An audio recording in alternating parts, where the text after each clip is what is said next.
Me përkushtim dhe dëshirë, se cili mund t'i bëj gjëra të funksionojnë. Tu jap jetë dhe shpresë. E tillë është energjia që ne marrim dhe japim.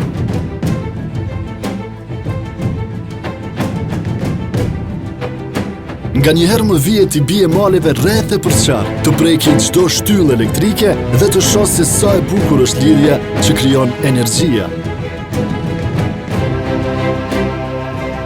Pas një rrugtimi të gjatë, krijimi i lidhjeve dhe mundësive na tregon se sa suksesshme ishte puna e përbashkët deri këtu. Sot, secili ka hapësirën që i takon, pjesën e tij dhe rregullat e jetës, dhe të gjitha ata bashkohen në dëshira të njëjta për dritë, energji dhe mirëqenie. Energjia është jetë. Ky edhe është qëllimi i kostit, siguria dhe besueshmëria e transmetimit të energjisë elektrike në Kosovë.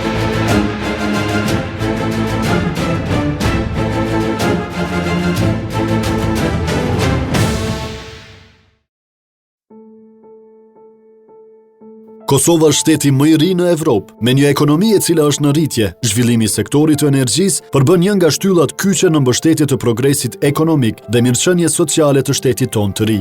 Duke qenë se energjia elektrike është një e mirë publike, e cila në epokën e sotme është pjesë e domosdoshme e jetës së qytetarëve, prioritet dhe mandat i kostit është zhvillimi dhe modernizimi i sistemit të transmisionit, mirëmbajtja preventive, si dhe operimi i sistemit në mënyrë sa më efikase, ekonomike dhe të koordinuar 24 orë në ditë për 365 ditë në vit. Kost menaxhon sistemin e transmisionit të Republikës së Kosovës, duke operuar me nivele të tensionit të lartë, 400 kV, 220 kV dhe 110 kV. Sistemi të transmisionit i përkasin edhe transformatorët e ndërlidhur me rrjetin e shpërndarjes. Sistemi transmetues i Kosovës lidhet me të gjitha shtetet fqinje, aktualisht përmes 7 linjave interkonektive, ndërsa linja 8 pritet që të hyjë në operim së shpejti. I themeluar me 1 korrik 2006, Kost S.A. është kompani publike me 100% të aksioneve shtetërore. Kur është themeluar, Kost ka trashëguar një rrjet të vjetër i cili me vështirësi të mëdha ka menaxhuar rrjetat e energjisë elektrike në rrjetin e transmisionit. Përkundër sfidave të shumta, 10 vite pas, Kost ka shënuar progres në të gjitha aspektet e veprimtarisë së vet, duke krijuar kështu vlerë për aksionarin dhe qytetarët e Kosovës. Ndërlidhja e fuqishme e rrjetit të transmisionit të vendit tonë me rrjetet përreth e radhit sistemin elektroenergjetik të Kosovës në njërin nga nyjat e rëndësishme elektroenergjetike në rajon. Aktualisht, Kosova ka 1353.4 km të linjave të transmisionit të tensionit të lartë, derisa për periudhën 10 vjeçare janë ndërtuar më se 296.4 km linja të reja. Kapacitetet bartëse nga 930 MW në vitin 2006, në fund të vitit 2016 janë rritur për 83%. Gjithashtu, fali investimeve të vazhdueshme, humbjet në rrjetin e transmisionit janë zvogluar për 58%, që njëherët përbëjnë humbjet më të ulta në rajon. Rritja vazhdueshme e konsumit të energjisë elektrike në vend dhe rajon rrit flukset e fuqisë në linjat e brendshme dhe në ato të interkoneksionit. Një sasi e konsiderueshme e energjisë elektrike kalon tranzit në rrjetin transmetues të Kosovës apo rreth 25% e ngarkesës totale të sistemit transmetues. Aktualisht, Kost ka 59 autotransformator me kapacitete transformuese prej 5796 MVA, të vendosur në për 36 nën stacione në Kosovë. Komandimi dhe monitorimi i sistemit të transmisionit të energjisë elektrike të Kosovës realizohet nga Qendra Nacionale Dispeqerike në Kost, e cila njëherët është një nga qendrat që operon me sistemin më të avancuar të monitorimit dhe komandimit në rajon. Me qëllim të ofrimit të shërbimeve cilësore për shfrytëzuesit e sistemit transmetues të Republikës së Kosovës, Kost në pajtim me mandatin e saj dhe në përputhje me planin zhvillimor të transmisionit, duke ju falendëruar edhe mbështetjes së partnerëve ndërkombëtar si KFV, Bergh, Bashkimi Evropian, USAID. Banka Botërore vazhdon të jetë një hap përpara duke ruajtur dhe avancuar nivelin e gatishmërisë së rrjetit transmetues për të akomoduar kapacitetet e reja gjeneruese për fshirë burimet e ripërtrishme të energjisë elektrike, si dhe për të përkrahur zhvillimin e ngarkesës në funksion të zhvillimit ekonomik të vendit. Investimet e realizuara për periudhën 2006-2015 kapin vlerën prej 178 milion euro, ndërsa deri në vitin 2018 janë të zotuara investime në vlerë prej 79 milion euro.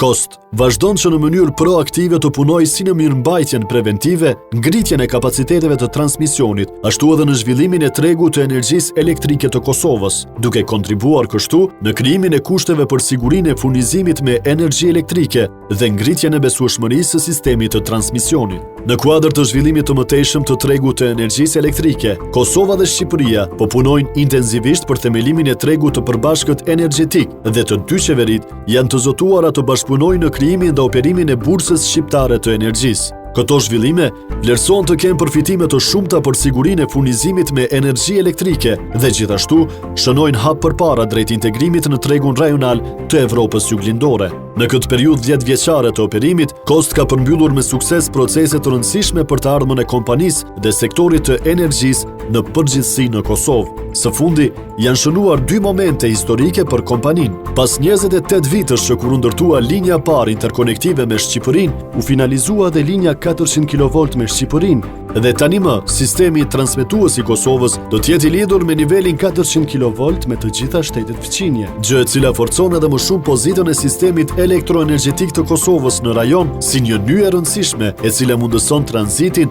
dhe i kontribuon sigurisë dhe besueshmërisë së sistemit vendor dhe rajonal energjetik. Zhvillimi tjetër i rëndësishëm është nënshkrimi i marrëveshjes për kyçje me ENTSO-I në vitin 2015. Marrëveshja ende nuk ka hyrë në fuqi, prandaj kjo është një nga çështjet kryesore me të cilat menaxhmenti Cost po merret intensivisht. Paralel me zhvillimin e sistemit transmetues të energjisë elektrike, Cost po ashtu ka ndërtuar dhe zhvilluar rrjetin e ri telekomunikues të bazuar në fibra optik, OPGW me gjatësi prej 1109.38 km të vendosur në përlarg përquës të tensionit të lartë. Costi ka konsideruar të gjithë punonësit e vetë si një nga asetet më të rëndësishme dhe si rezultat i kushton vëmendje të veçantë mirëqenies së tyre, shëndetit, kushteve të punës, si dhe zhvillimit dhe avancimit të tyre profesional.